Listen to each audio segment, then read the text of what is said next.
عائشہ رضی اللہ تعالی عنہ فرماتی ہیں کہ ہم حج کے ارادے سے نکلے۔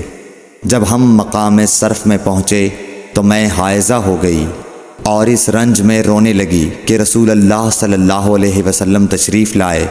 آپ نے پوچھا تمہیں کیا ہو گیا ہے؟ کیا حائضہ ہو گئی ہو؟ میں نے کہا ہاں۔ آپ نے فرمایا یہ ایک ایسی چیز ہے جس کو اللہ تعالیٰ نے آدم کی بیٹیوں کے لیے لکھ دیا ہے، اس لیے تم بھی حج کے لیے افعال پورے کر لو، البتہ بیت اللہ کا طواف نہ کرنا۔ حضرت عائشہ رضی اللہ تعالی عنہا نے فرمایا کہ رسول اللہ صلی اللہ علیہ وسلم نے اپنی بیویوں کی طرف سے گائے کی قربانی کی۔ صرف ایک مقام مکے سے 6-7 میل کے فاصلے پر ہے۔ صحیح بخاری حدیث نمبر 294۔ حضرت عائشہ رضی اللہ تعالی عنہا نے فرمایا میں رسول اللہ صلی اللہ علیہ وسلم کے سر مبارک کو حائضہ ہونے کی حالت میں کنگھا کیا کرتی تھی۔ صحیح بخاری حدیث نمبر 295۔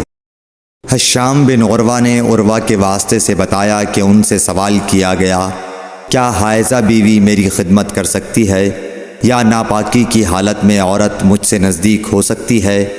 عروہ نے فرمایا میرے نزدیک تو اس میں کوئی حرج نہیں ہے، اس طرح کی عورتیں میری بھی خدمت کرتی ہیں اور اس میں کسی کے لیے بھی کوئی حرج نہیں، اس لیے کہ مجھے حضرت عائشہ رضی اللہ تعالی عنہا نے خبر دی کہ وہ رسول کریم صلی اللہ علیہ وسلم کو حائضہ ہونے کی حالت میں کنگھا کیا کرتی تھیں، اور رسول اللہ صلی اللہ علیہ وسلم اس وقت مسجد میں معتکف ہوتے۔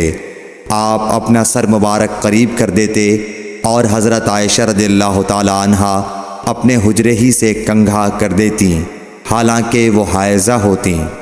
صحیح بخاری حدیث نمبر 296۔ حضرت عائشہ رضی اللہ تعالی عنہا نے بیان کیا کہ نبی کریم صلی اللہ علیہ وسلم میری گود میں سر رکھ کر قرآن مجید پڑھتے حالانکہ میں اس وقت حیض والی ہوتی تھی۔ صحیح بخاری حدیث نمبر 297۔ ام سلمہ رضی اللہ تعالی عنہا نے کہا کہ میں نبی کریم صلی اللہ علیہ وسلم کے ساتھ ایک چادر میں لیٹی ہوئی تھی، اتنے میں مجھے حیض آ گیا، اس لیے میں آہستہ سے باہر نکل آئی اور اپنے حیض کے کپڑے پہن لیے۔ حضور صلی اللہ علیہ وسلم نے پوچھا کیا تمہیں نفاس آ گیا ہے؟ میں نے عرض کیا ہاں۔ پھر مجھے آپ نے بلا لیا اور میں چادر میں آپ کے ساتھ لیٹ گئی۔ صحیح بخاری حدیث نمبر 298۔ حضرت عائشہ رضی اللہ تعالی عنہا نے فرمایا میں اور نبی کریم صلی اللہ علیہ وسلم ایک ہی برتن میں غسل کرتے تھے حالانکہ دونوں جنبی ہوتے۔ صحیح بخاری حدیث نمبر 299۔